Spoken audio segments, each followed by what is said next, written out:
Snow fell like ashes that Christmas morning, soft, cold, and strangely quiet. The kind of silence that presses on your chest, reminding you that joy is something other people get to have. I stood at the window watching the flakes gather on the hood of my old Civic, while laughter echoed from the living room. It was Christmas at the Parkers' house, a ritual built on pretense, wrapped in glitter, and tied with expensive lies. Mom called out, her voice overly bright, "Elena, come sit, honey. We're about to open presents." I brushed off the cold and walked in, the smell of cinnamon rolls mixing with expensive perfume. The tree was blinding, all silver and gold, not a single homemade ornament in sight. My sister Clara sat cross-legged by the pile of gifts, her perfect curls glowing under the lights. Of course she looked perfect. Clara always looked perfect. Dad stood behind her, his hand resting proudly on her shoulder. "Go on, sweetheart," he said. "Open the big one." The big one was wrapped in white paper with a red satin bow the size of my head. Clara tore it open, squealing when she saw the BMW logo printed on the folder inside. "Oh my God, Daddy," she shrieked. "You didn't." He laughed, puffed up with pride. "A brand new, straight from the dealer. Merry Christmas, Princess." Everyone clapped. Mom dabbed her eyes like she was witnessing a miracle. Clara jumped up to hug him, mascara smudging against his sweater. And me? I stood there, smiling too hard, clapping too long, pretending my heart hadn't just cracked clean in half. Then Dad turned to me, his tone shifting like a switch. "Elena, we didn't forget you, of course." He reached under the tree and handed me a tiny box wrapped in paper so thin it already tore at the corners. I peeled it open carefully. Inside was a pink ceramic piggy bank, the kind you buy at a dollar store. There was a little tag taped to it. It'd help you start saving. Every penny counts. For a second, I just stared. I wanted to laugh, or cry, or throw it at the wall. Instead, I smiled and said, "Thanks. It's cute." Clara giggled. "You could start saving for a car like mine someday," she said, not even trying to sound kind. Dad chuckled. "Exactly. Teaches responsibility." The humiliation was sharp, almost physical. I could feel it in my throat, thick and burning. Everyone went back to celebrating, champagne corks popping, music playing. No one looked at me again. Hours later, when the noise died down, I slipped outside for air. The driveway glittered under the lights. And there it was. Claire's new car, sleek, metallic silver, still wearing its red ribbon. I walked closer, tracing the outline of the window with my fingertips. The tag hanging from the mirror read "To Clara" from Dad. Something about it bothered me. Maybe it was instinct, or maybe it was just the sting of my own envy. But I found myself opening the glove compartment. Inside was a thin folder, the registration papers, and there it was, my name, Elena Parker. Not Clara's, not Dad's, mine. I froze, my breath clouding the air. My name was printed in bold letters across the title and insurance papers. I flipped through, checking again and again. The dealership invoice, the purchase agreement, even the financing, all under my social security number. What the hell? My heart pounded so hard I could hear it. It didn't make sense. Dad bought Clara the car, he said it himself. So why was it in my name? I looked up at the house, laughter spilling out through the frosted windows. Clara's voice rang out, high and carefree. Suddenly, the piggy bank in my hands felt heavier, like a joke I wasn't in on. I stood there in the cold for a long time, snow melting on my hair until I couldn't feel my fingers. And then I understood something I never had before. Gifts in my family always came with strings. Some visible, some hidden, but always there. And this one was a noose waiting to tighten. I walked back inside, clutching the car keys I'd found in the folder.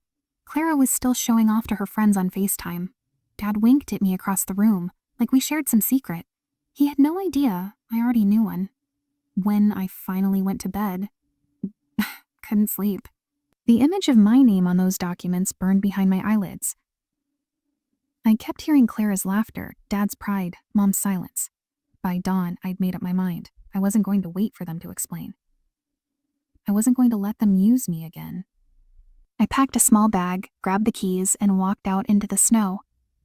The BMW engine purred like it was waiting for me. As I pulled out of the driveway, I glanced at the rearview mirror. The house was shrinking behind me.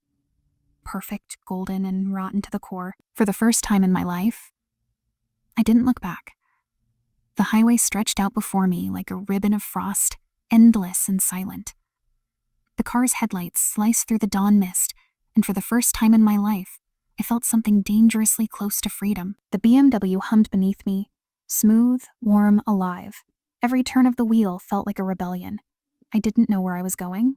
I just knew I couldn't stay. Behind me, the sun was beginning to rise, spilling pale light across the world I'd left behind.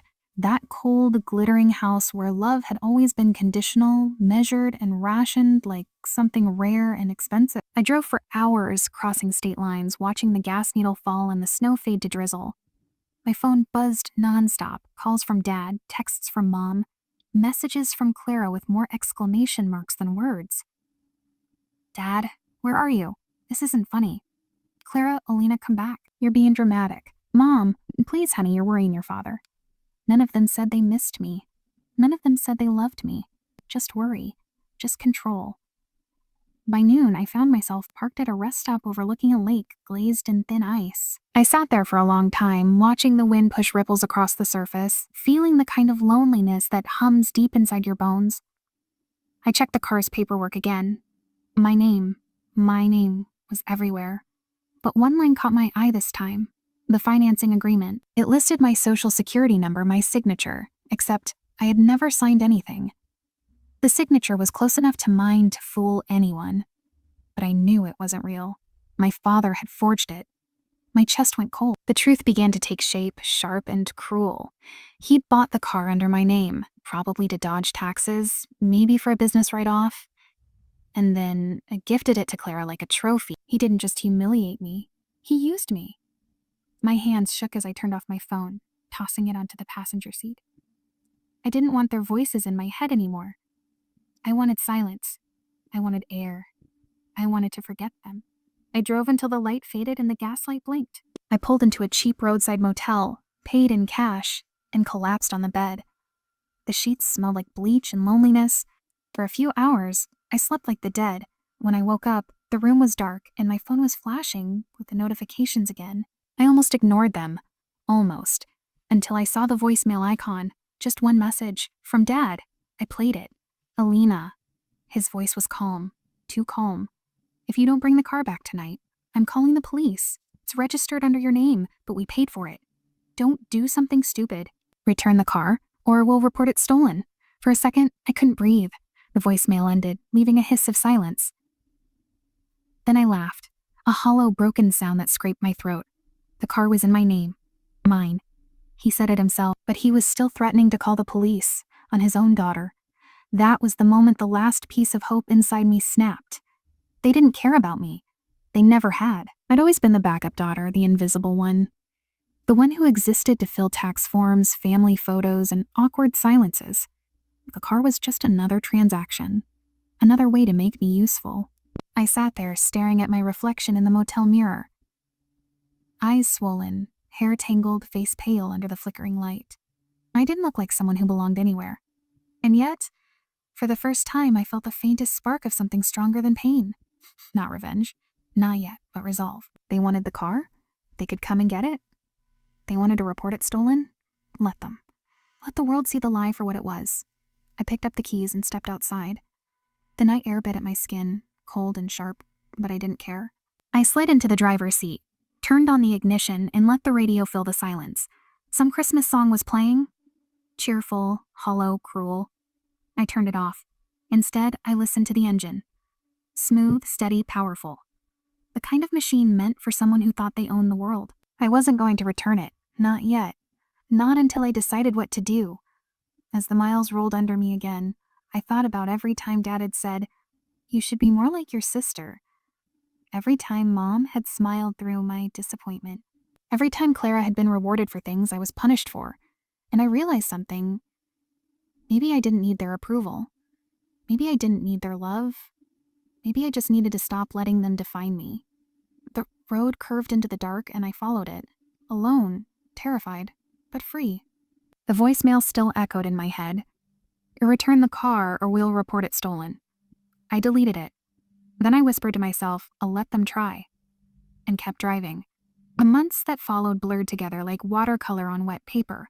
Soft around the edges, color bleeding into color, pain into silence. I didn't go home. I didn't call. I didn't even check the news. Instead, I lived out of the BMW.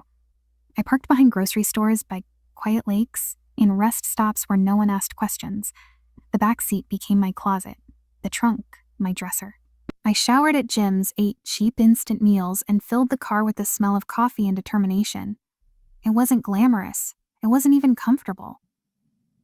But it was mine. Every hard-earned mile, every sleepless... I found a job in a small town 2 states away, designing Christmas displays for a home decor shop. The irony wasn't lost on me. Creating beauty for other people's holidays while mine had fallen apart. But the work gave me purpose. I rebuilt myself one string of lights at a time. Sometimes late at night, I'd catch sight of the car's reflection in a store window. Sleek, silver, shining, and remember what it once represented. Their power, their money, their control. Now it was my survival. Then, one morning in early spring, I checked my email for the first time in weeks. There were dozens of messages from Clara. The subject lines read like confessions and accusations rolled into one. Please, Elena. You don't understand what's happening. A dad's in trouble. I didn't open them right away. I already knew the car, registered in my name, purchased under false pretenses, had drawn attention. Tax authorities, business auditors, and investigators were asking questions. Everything Dad had buried under forged documents was rising to the surface. The voicemail he'd once sent, the threat, echoed differently now. It wasn't about the car. It was about control slipping through his fingers. When I finally listened to one of Clara's messages, her voice trembled. They're freezing Dad's accounts. They say the paperwork leads to you. You have to tell them it was just a mistake.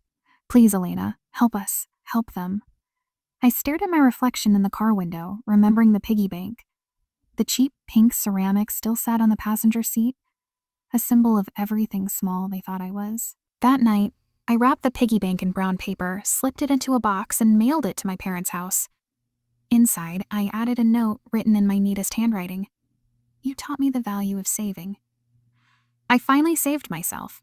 I didn't expect an answer. I didn't need one. A week later, I got a brief text from Mom. Just one sentence. We got your message. That was enough. I stood by the lake that evening, the wind cool against my skin, and watched the water ripple under the fading sun. For the first time, I felt light, like the weight of their lies was finally washing away. The car wasn't a curse anymore. It was my proof that even broken things can carry you somewhere better, when to return like an old memory. Cold, quiet, and heavy with things unsaid. A year had passed since that Christmas, and the world felt different now. Or maybe I did. The BMW was still mine, though its shine had dulled with time and road dust. I didn't mind. It wasn't a symbol of them anymore. It was a reminder of what I'd survived. I had traded its luxury for freedom, and that was worth more than any price tag. I had moved into a small apartment above a craft shop in the same town where I'd rebuilt my life.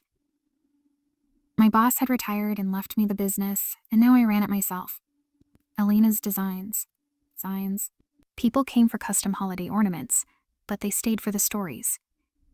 Each piece I made was a fragment of something reclaimed, shattered glass turned into beauty again. That winter, I started a new line, ornaments made from recycled car metal.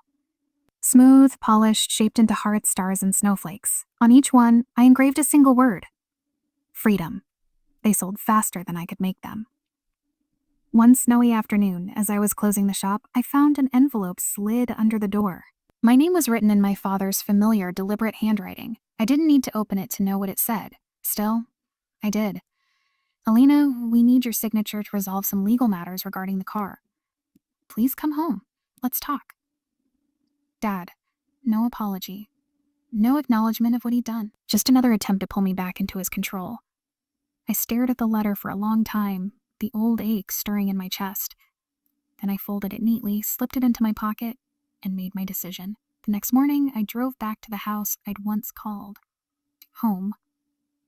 Snow fell thick across the fields, softening the edges of everything, even the pain. When the mansion came into view, it looked smaller than I remembered, like time had humbled it too.